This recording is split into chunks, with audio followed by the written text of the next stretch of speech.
a study about sexual activity amongst generations showed lower rates of masturbation compared to other generations, but similar rates of other types of sex. And that's something that came up actually in a number of the studies, was just that all of the generations are having sex and that really millennials are the ones doing less of it. But just that doesn't really decline as much with age as I think people tend to think that it does, or kind of the stereotype is. Welcome to the Multiamory podcast. I'm Jase. I'm Emily. And I'm Dedeker. We believe in looking to the future of relationships, not maintaining the status quo of the past. So whether you're monogamous, polyamorous, swinging, casually dating, or if you just do relationships differently, we see you, and we're here for you.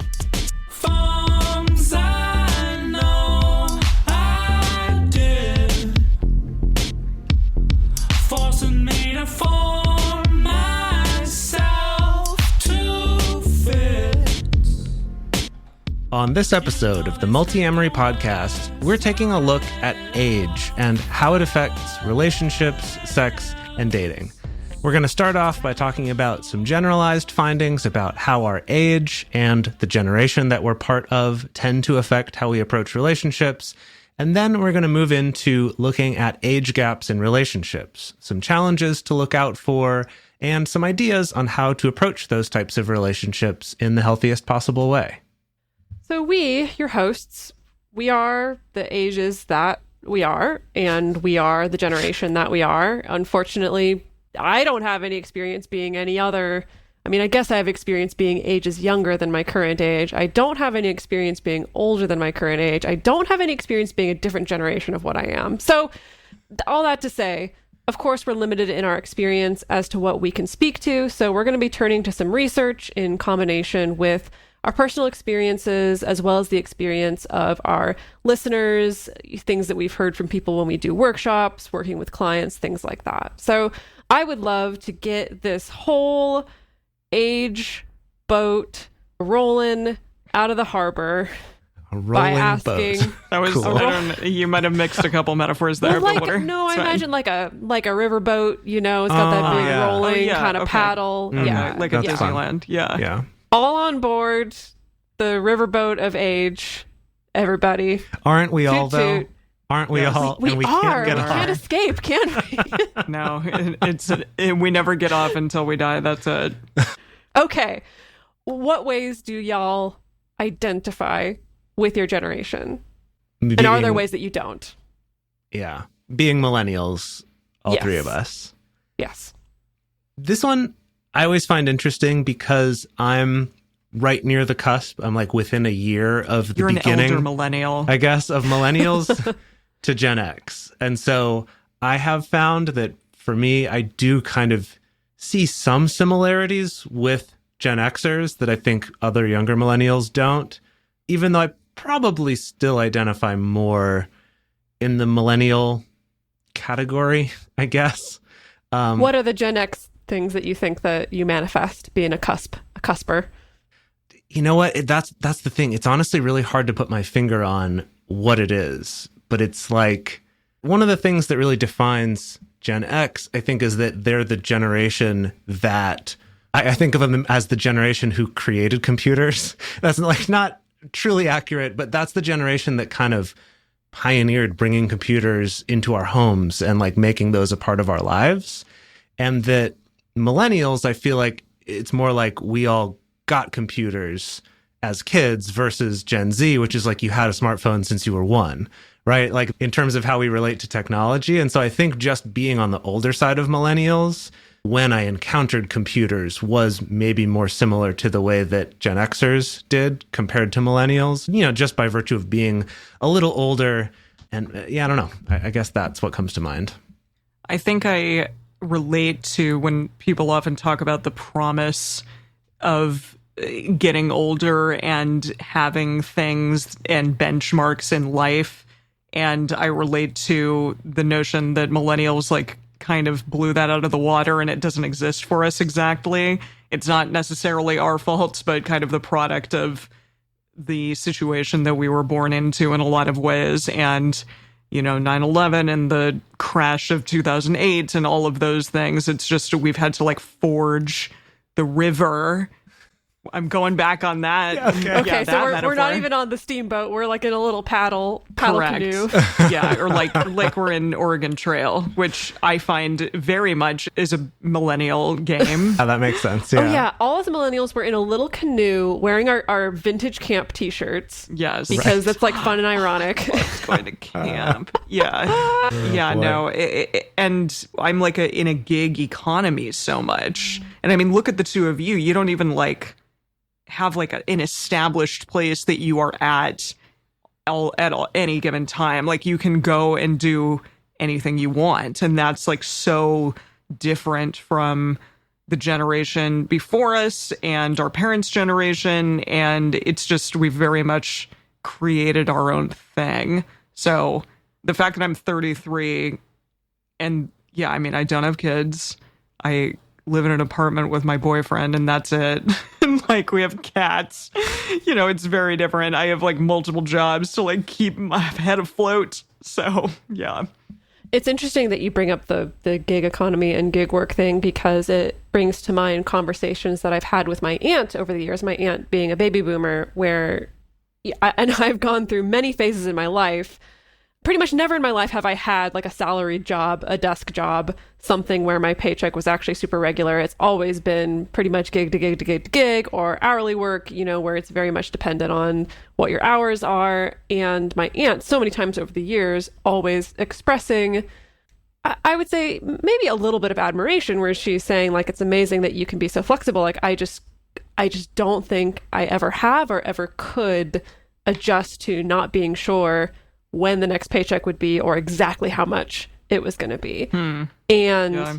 I get that. And basically my whole life, like as I've had all those many conversations with my aunt, I've always been like, I can't even imagine anything other than this, which at times has really sucked. You know, gig work can really suck very hard because it can be very much feast or famine depending on what it is that you're doing. Where I'm at right now, where it's like my more flexible self-employment is a little bit more consistent, then it feels great and feels freeing. But that is really interesting that I do think that a lot of my formative years, it was very much the sense of like, I can't even imagine a different job economy because I've never experienced anything other than this. Yeah. And so what about how you feel your age? So not just your generation, but do you feel like you are the age you are, or do you feel older, younger? Which is Man, I swear to God, I feel like from the moment I popped out of the womb, I've been going on 65, honestly. 65. In my soul. Wow. Again, I can't speak to that. I don't actually have the experience of being 65 unless you believe in past lives, which I don't necessarily. But if you believe in past lives, then maybe that makes sense. I just feel like I've always been an old soul. I just feel like I've been always too tired for this shit. Even when I was 7. Even when I was 7, I was always just like, I'm too old for this. I can't keep up with all these people. So yes, I think for a long time I've felt just kind of old on the inside. I have had many people tell me in my life, like, oh, you're not naive necessarily, but that there's like a youngness to me in a lot of ways. Although I have found myself more recently being at work, where I work at a restaurant, my day job, being like, yeah, I'm too old for this shit. I'm too old to like do a double, for instance. Like my mental and physical capacity like cannot take it anymore. I could do it all day long when I was in my 20s, but now that I'm in my 30s, I just don't want to anymore. I'm over it. So I appreciate that part of aging very much, and that I'm more sure of myself now than I ever have been. Do I feel my age? Sadly, yes. Sometimes. But it sounds like that is a positive thing for the most part. I think it's a net positive. Yeah, Okay. It's positive more than negative for sure. Would I like to be 25 and, you know, not have wrinkles or gray hair? Yes. But here we are. I'm really mixed on that. I don't want to go back to 25. Yeah, I know who I was 25 at was- 25, and I hear you. I'm much happier to be the me now That's than the me true. I was at 25. That's true. Yeah, exactly. I feel like for me, it's also, I kind of felt older, and I feel like maybe I've sort of caught up to the age that I always felt that I was. But then at the same time, I look around at my peers and I think, oh, you're all so much older and more mature than I am. Maybe because I hang I've out with known you you- two young kids. I don't know Maybe. what it is. No, it's really interesting. Yeah, Jase, because I've known you from like 29 to almost 39 now. And just like seeing the difference between where you were then and where you are now in What are many the ways. differences? What do you see, Emily? Spill the tea. Well, Let's hear it. No, I mean, I think Jase is like more sure of himself, but he's also taken on a lot of responsibility. And I do see that weighing on you in a way that is different than it once was. Not in a bad way. Not in a bad way. Just you like have like priorities that are more set in stone. Whereas once upon a time you were like, I'm interested in doing this. I'm interested in doing that. You still are in a lot of ways, but you like have narrowed your scope a little bit, which I think is fine. That's good. Interesting. Yeah, I feel like maybe I traded certain stresses for other stresses or something like that. Sure. I would see that. So the point of having this discussion, like the point of all of this is kind of to point out that your age and the generation you're part of do indicate some trends that you and your peers may fall into, but it doesn't mean that that's who you are. And that like, oh, millennials are this, so therefore you are exactly this, or boomers are this, so you are exactly this, or Gen X or Gen Z or whatever it is. And so I just want us to all keep that in mind as we're moving forward. And this is really, I think, true of any kind of sort of psychological or sociological research done on large groups, is that it's all averages. And it's important to identify where that gives us useful information and where it doesn't. And it's that thing of it gives us useful information in terms of looking at trends, maybe identifying some influences just from our peer groups and from society on us based on our generation and our age. But it doesn't mean that you are exactly this way, and it doesn't mean that someone else is always going to be that way. They may be completely not any of the things their generation is supposed to be in terms of whatever their priority or the way they live their life or anything like that. So just something to keep in mind. And that brings us also to the topic of ageism. And just to kind of keep that in mind also as we're going through this episode is not specifically about ageism, but that's obviously part of it. You know, that's always going to be there. Ageism can be discrimination against people who are younger. It can be against people who are older. It really varies based on the situation, but just keep that in mind with all of this and avoid prejudging people based on their age or making assumptions about them based on their age or their generation as we're going through this, right? Like think of these more as sort of starting points for better understanding people, not a way of putting them into boxes and prejudging them beforehand. So we're going to talk about generations, different generations and age, because, yeah, I don't know too terribly much except for my own personal biases regarding like baby boomers and stuff like that. So we're going to get into the thick of it a bit here. So we have a lot of stats coming at you. They are from several articles and studies, including a study, Decline in Sexual Frequency Among American Adults from San Diego State, Changes in American Adult Sexual Behavior and Attitudes from the Archives of Sexual Behavior, and finally a study from AARP, among many others. All right, so we're going to go from youngest to oldest here, and we'll start out with Gen Z. And mostly just starting out with a disclaimer that we're not really going to be talking about Gen Z very much in this episode. And part of the reason for that, to be honest, is just that the age range of Gen Zers right now is from 6 to 24 years old.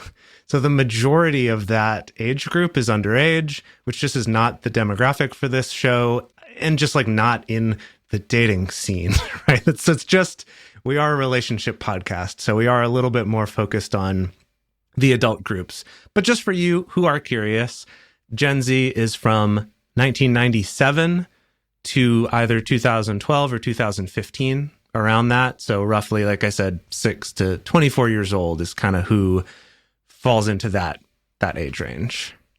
Next are millennials, which that's the lovely age range that the three of us are, which is 1981 to 1995. So these people are currently 25 to 40 years old. So millennials are much more inclined to use technology to find romance or sexual partners. That makes sense. I mean, I've found a lot of Yeah. people online over the years, and I know the two of you have as well. Millennials are more likely to report being okay with premarital sex than earlier generations, but they're also having less sex than previous generations did at their age. That's really fascinating to me. I wonder why that is. And there are lots numerous of theories. Yeah. Yeah, there are a lot of theories, but the one that was most consistently named was the increased emphasis on consent and pleasure for both or all parties involved, not just the dude. Love that, I guess. It is interesting. I do wonder, though, if that's really it. And it's one of those things that people have proposed a lot of different things, and some of them have kind of been disproven or, have been able to find some statistical way to show that that's not the causation, like that's not related to it. Some examples of that are theories like that increased number of women in the workforce is why we're having less sex, or increased numbers of hours at work, or increased consumption of pornography. Basically, all of these have been proven as statistically insignificant. Like, those are not actually the contributing factors. So that's interesting. We don't really know what it is. Let's see. Another thing is that millennials are more likely to live with a partner outside of marriage. And this is often maintained long-term, not just a short-term thing before getting married. That sort of like long-time cohabitation without getting married is very uncommon in older generations, but is actually fairly commonplace for millennials. Millennials also show higher rates of safer sex behaviors, so using condoms, getting tested, using birth control, much more so than older generations. And definitely a big factor there is that I think most millennials have grown up with basically all the kind of knock-on effect of going through the AIDS crisis and the AIDS epidemic is that was very much, I think, in the cultural zeitgeist and in public health awareness at the time. And so as a result, I mean, a lot of us got scared out of sex. I certainly did. Perhaps, yeah. It has been interesting. I just finished watching the Halston Netflix series, which takes place mostly in the 70s and 80s. And I also, a few months ago, read a really, really interesting article about specifically the swinger scene in New York in the 70s and 80s. And the recurring themes that I'm seeing is a lot of people are looking back on that time and mentioning, A, no one was afraid of coke, and B, no one was afraid of STIs. And because of that, everyone just went freaking wild. I mean, I say everyone, that's painting with a broad brush, but it is really interesting to think about a time when this sense of risk that I think most of us millennials had engendered in us very much between all of our anti-drug programs. And we're all scared of risk about everything. I feel like millennials are. And to think about being a young person of a previous generation when that wasn't as much the case is really, really fascinating to think about. And again, this may be a part of a larger just trend away that millennials have, just away from risky behaviors in general. So I'm going to give you a quote from Jeffrey Arnett, who is a research professor at Clark University. And Jeffrey says, it's not only that millennials have fewer sexual partners than the baby boomers did, but they also drink less, they smoke less, the crime rate is half now than it was 20 years ago, teenage pregnancy has plummeted. It's part of this broader pattern of less risky behavior, which is fascinating because I think that part of the cultural narrative around any younger generation is always that the newest generation is more irresponsible, more risky, like more crime, more teenage pregnancy, when the statistics show that that's not exactly the case. An interesting example of that came up in the research specifically about Gen Z. And again, we're not going to get into this a lot, but that so far, I mean, they're still pretty young, but that fiscally, like personal finance wise, they are much more, I guess, conservative and responsible than we are and previous generations were. And so it's like maybe that's kind of their version of more risk averse, more trying to be safer. Because they're seeing, I will teach you to be rich. right. Because they're seeing, the financial struggles of their parents who are Gen X. And so it's kind of interesting how the generations also are kind of staggered like that, right? There's this millennial to boomer connection, and then there's this Gen Z to Gen X connection because that's the parents and the kids. Just something I hadn't really considered before. And also, millennials, regardless of their personal status, are more accepting of consensual non-monogamy, and they're also more likely to have participated in some form of consensual non-monogamy at some point in their lives. So we're moving on to Gen X now, which is 1965 to 1980. These people are around 41 to 56 years old right now. So there's a lot less data about Gen X right now for whatever reason, but they are twice as likely to primarily communicate with romantic interests via texts compared to boomers. And this is from AARP, which I love because AARP I always think of as you get an AARP catalog or whatever when you're old. The rite of passage, man. It's an Indeed. institution. Yeah. It is. Yes. Yes, quite. I do wonder why there's less information about Gen X. Was Gen X a smaller generation? It is. So that's part of it. So let me actually hit you with some numbers here. I'll go back to Gen Z. There's estimated to be about 68 million Gen Zers. And I think that this is just in the United States. I'm not sure about that. But more important is kind of relative numbers than absolute numbers. 68 million. That's not even that many. 68 million versus 72 million. And then Gen X is 65. So they're even smaller lower than the Gen Z. And then boomers are 71.6. So there's actually just slightly more millennials than boomers alive today, but we're basically neck and neck, right around 72 million versus 68 for Gen Z and then only 65 for Gen X.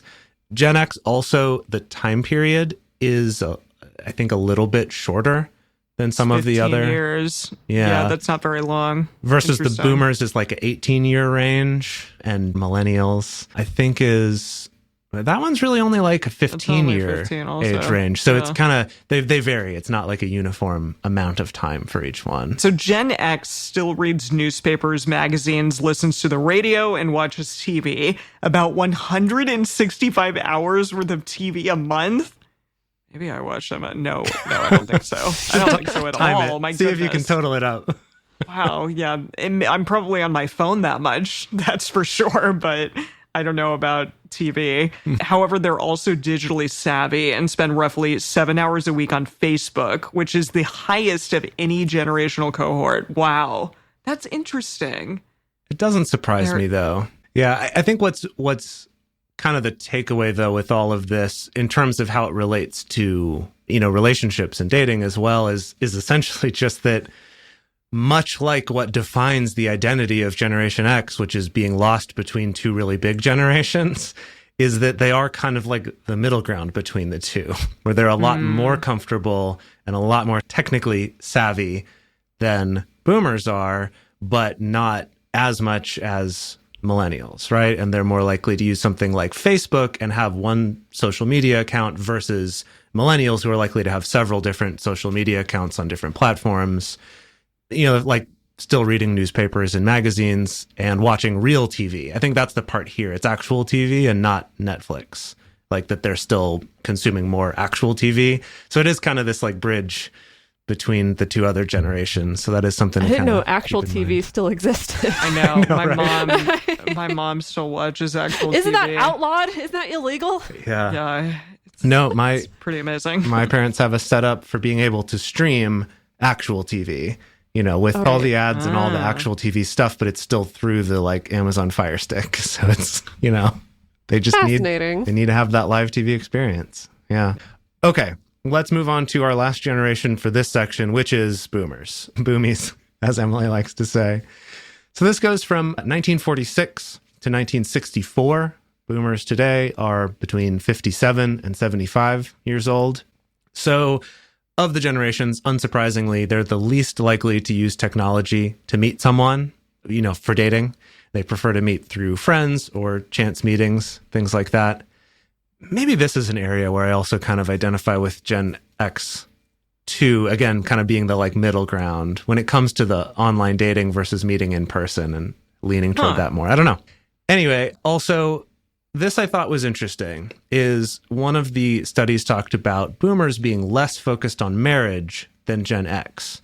And what I'm curious about is if that's more of a general trend for that whole generation, or if it's just because now it's been there, done that.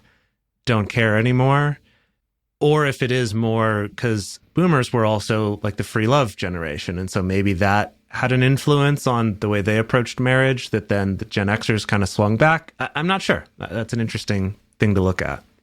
I read a study, and unfortunately, I don't have it pulled up, so I can't exactly cite it, but that basically the takeaway was that among boomers, men who are like now, again, in this like 57 to 75 year range, and who most likely have already had a divorce or a couple divorces at this point, men were much more likely to want to get married again and cohabit again, and boomer women were much less likely to want to get married and cohabit again. Well, I'm not going to take care of you. Yeah, that was kind of the takeaway, or the theory anyway, is that a lot of women are like, I've already been there, done that with like taking care of a man-child, and I don't want to go there again. Also, a study about sexual activity amongst generations showed lower rates of masturbation compared to other generations, but similar rates of other types of sex.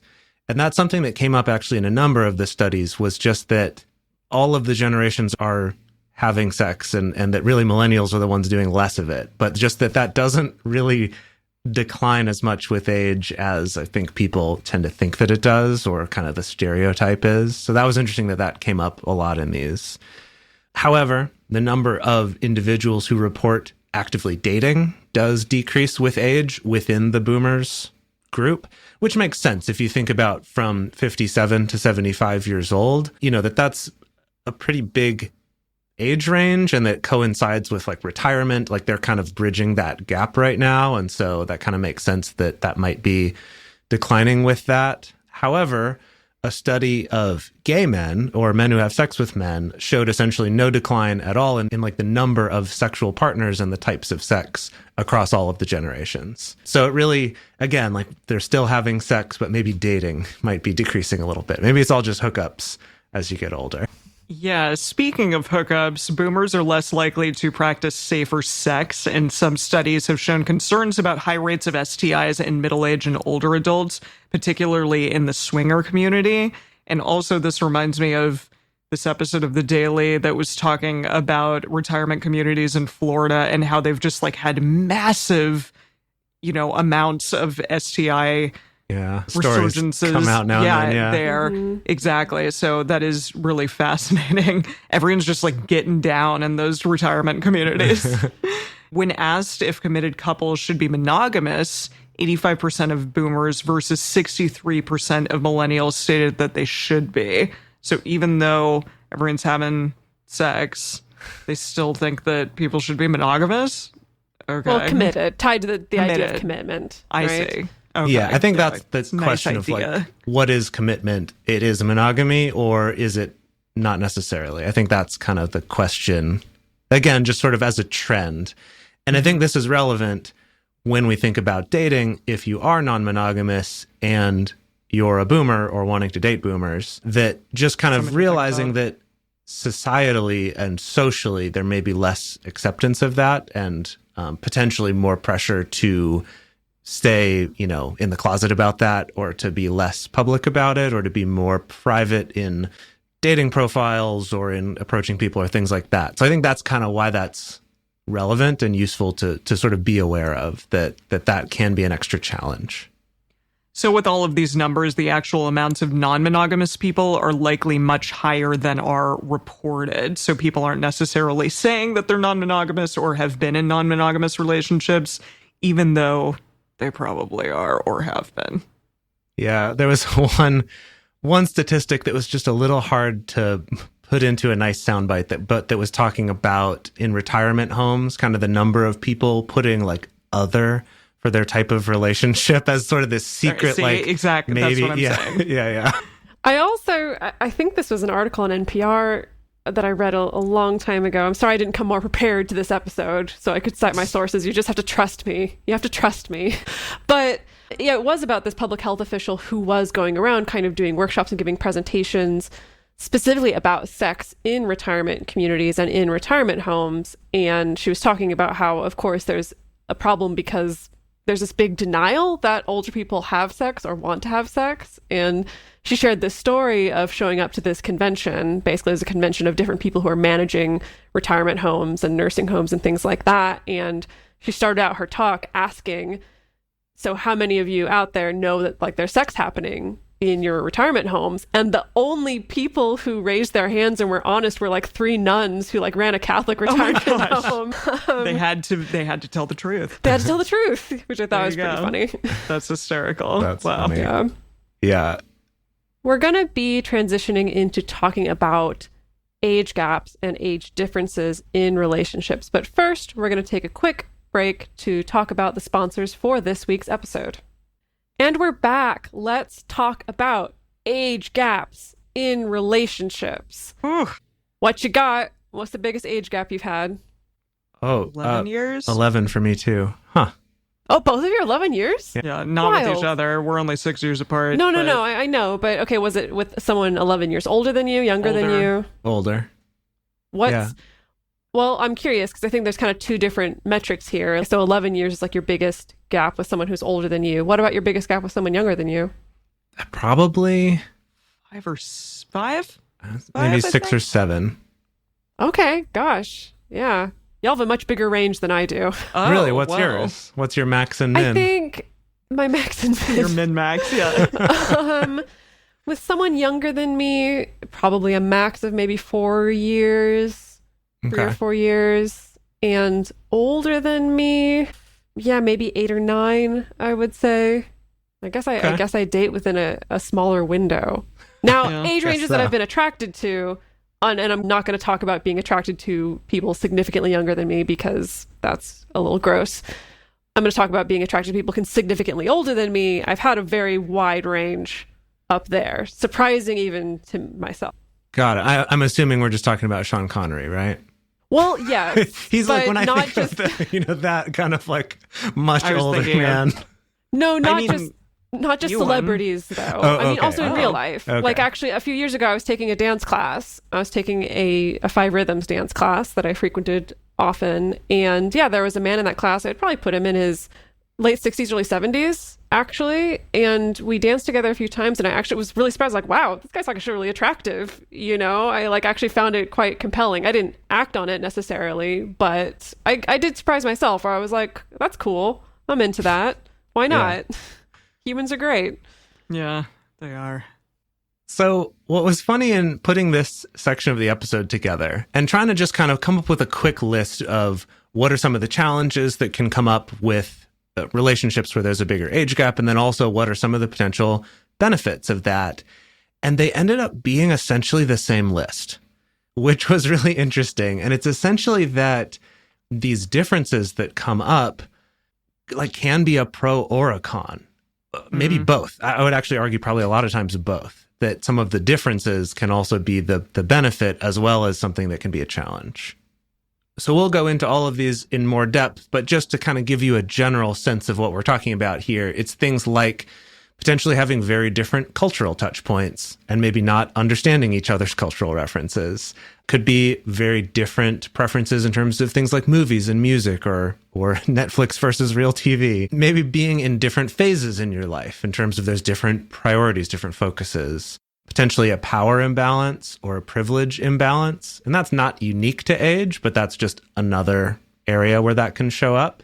Differences in levels of self-confidence just based on the amount of life experience. I know that came up both for Emily and myself, even just talking about ourselves aging and noticing how that changes. Differences in energy levels and sex drive, and then also potentially peers having a hard time accepting this relationship. So those are kind of a list of things that a lot of those can kind of be good or bad. I guess the peers not accepting it's pretty much only a negative. But let's start getting into this. Yeah, so some things to bear in mind if you are currently in or considering or looking at an age gap relationship. The first thing is that privilege or power imbalance. It's really important to take stock, be honest with yourself about the privilege that you have or the power that you have a conversation with your partners about it, listen to your partner's experience of that, especially if you are the one who's holding more privilege. And this could look a variety of ways. Like maybe you are older and therefore you have more resources. Maybe you have a more established career. Maybe you have more money.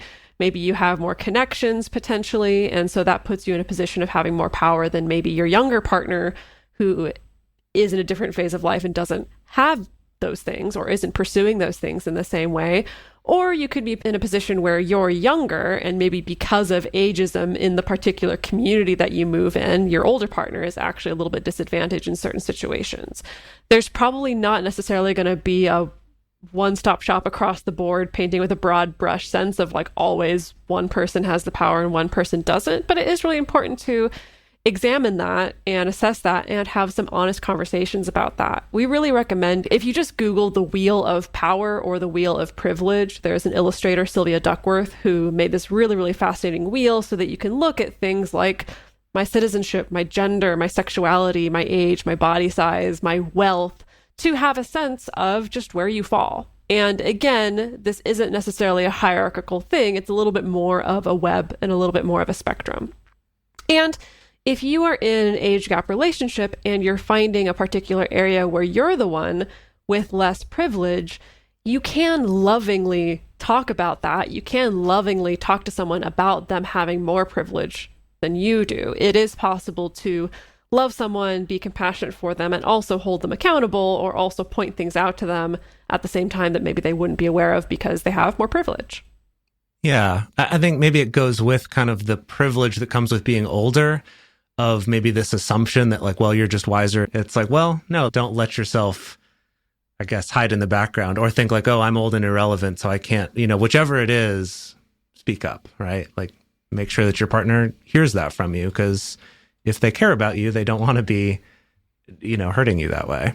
And having two different generational idea structures, I think, is really nice. Like I love when my mom tells me that like I teach her a ton about so many things just because I'm coming from like my personal perspective, and then of course I get to hear her perspective and that teaches me a ton of stuff. So yeah, it's good to have both. Yeah, totally. Okay, next one is about being in different phases in your life. And with this one, basically it's to sit down and consider your reasons for wanting to be kind of in relationships in general, as well as this specific one, and your expectations for the relationship. And we're talking things like kids, marriage, retirement, cohabitation.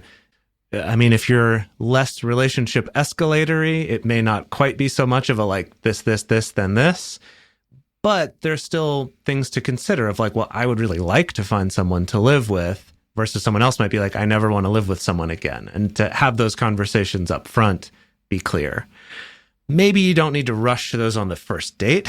That can be a little bit overwhelming to just be like, so what do you think? Are we eventually going to move in together or not?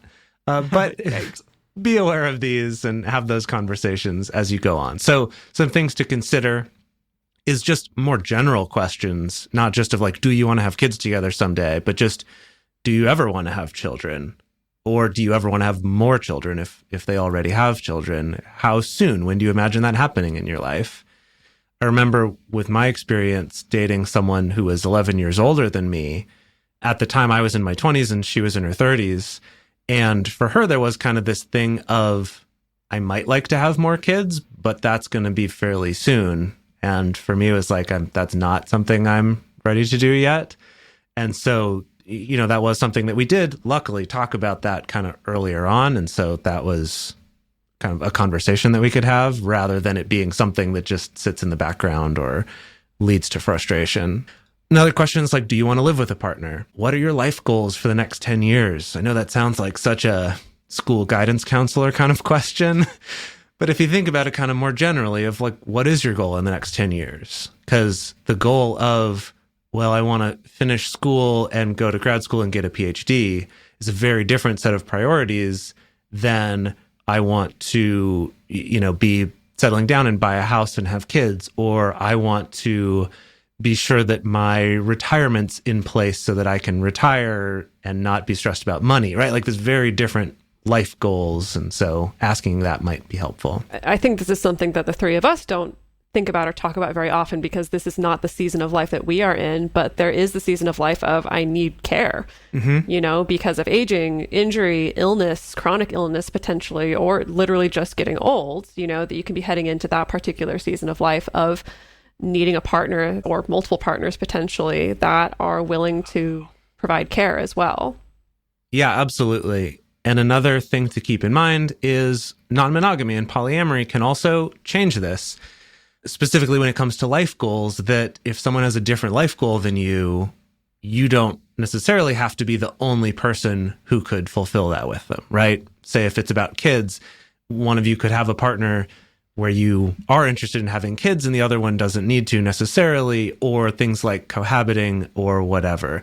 Versus in a monogamous relationship, that can be a little bit more of a challenge, that sort of life stage difference of that, like, well, if we're going to be together, but you want these and I want this other thing, that's more challenging to navigate. So that's just a consideration to keep in mind where non-monogamy can actually be really helpful with stuff like that. Something to think about is that generational differences will come up. So it's important to just kind of come up with ways to deal with that. There's a quote from Zon Villaness, an article from goodtherapy.com, and they said, no matter how understanding you are, it's likely that you're going to bump up against some generational differences. You might have different political views, find each other's music obnoxious, or have no understanding of historical events that profoundly influenced your partner's life. Bridge this difference by probing deeper and making a concerted effort to understand your partner's viewpoint. A big age difference provides you with valuable opportunities to learn about alternative perspectives and experience. I agree with that very much. I mean, yeah, I'm not dating anyone much older, but again, I'll use my mom as a reference. Like, she always talks about when she marched on the Vietnam War and stuff, and like, but it's true. It's like, it's fun to hear about those things, and she can also like hear about what I'm going through currently in my life, and that is lovely to get both of those perspectives. Yeah, I think that's such a good example of the way that all of these are kind of the advantage and also the challenge at the same time. Where it's like, yeah, having that very different perspective on something is great, but can also be a challenge when it means you're butting heads on making a decision or what your values are or something like that. So we encourage y'all to not make the age gap the central part of the relationship, but also don't just try to ignore it entirely either. Unless you're specifically practicing a fetish or a kink relationship with an age aspect, age play in and of itself, whether that's like using someone's real ages or fantasy ages, that's a whole other arena that we are not experts in, and so we're not going to dive into that. Many of these same things will apply, but it will probably be negotiated in a slightly different way that allows that dynamic to continue, but in an enjoyable way for everybody involved, hopefully. It's important to negotiate boundaries and your ways of navigating things. So for instance, if you're in college and your partner's in a high-paying salary job, you may navigate different ways of splitting up finances. They may pay for dinner most of the time, or you may split your finances based on income percentages. You may decide not to use particular pet names with each other because depending on the age gap, it may come across as infantilizing to somebody. There's definitely things that you can still consider. You can still kind of honor what the age gap means without making it the central facet of your relationship. So if the two of you disagree, and it will happen, or you're frustrated with one another, avoid the temptation of blaming each of your ages for it. We've seen some like age gap relationships where age is frequently blamed for conflict or used in a way to kind of prove why one person is right and the other is wrong because, you're too young or you're too old and you don't understand what I'm going through, something along those lines. This one I see come up a lot, especially when someone's dating someone younger than them, of just kind of any sort of annoyance or difference in values or something. It's like, they're just so young. Like, they just don't get it. Like, they haven't learned yet. Like, eventually they'll come around to my way of thinking. They're just young. And that's not helpful. That doesn't help you understand each other. Doesn't make you feel any better. It definitely doesn't make them feel better. And it's not going to pave the way to you building a better relationship. So just really, really watch out for that. I've just really seen that poison some relationships. This is kind of a fun exercise. You can prepare to answer some questions from your peers and from their peers. So no matter if your partner is older or younger than you, expect to receive some criticism from others at some point, and you can do your best to kind of prepare for that ahead of time. So you can anticipate things like small jabs or inconsiderate remarks or direct criticism or accusations. That's kind of nice. Like, have some canned responses, beforehand for that, or just try to think up like, hey, maybe something is going to come up and, a small jab about how young I am or how old they are or something along those lines. And it's good to kind of have a response for that, just so that it doesn't catch you off guard in the moment. Right, because it's real easy to just get defensive or upset about those things in the moment. Yeah. I don't know if I would call that like a fun exercise, Emily. That's kind of more... It could be fun. You can make it fun. I mean, come on, we all of us, every single one of us has had that experience of looking back on a moment and being like, oh, I could have said this super witty retort. Exactly. So you get to have that fun up front. Okay. Those witty retorts are fun when you get to actually say them, but so often we don't. So can your responses and have them ready. Yeah. I would say maybe focus less, though, on the witty retort and more just on a simple but polite response that's going to shut it down. And kind of that's good. That's the good cop. That's the good cop take on it. Exactly. Okay. Another thing. He speaks with the wisdom of his years. Clearly, there you go. I know. Yeah. He's 6 years older than we are. So. So another one is to have a really honest conversation with your partner to make sure that you're also not ending up isolated from your support network and your friends and your social group. And this can happen when there's a large age gap where one partner or potentially both partners' peer groups might not don't bring that old person around to hang out with us, or why are you bringing us? Bring your kid to work day? Like, what's the deal?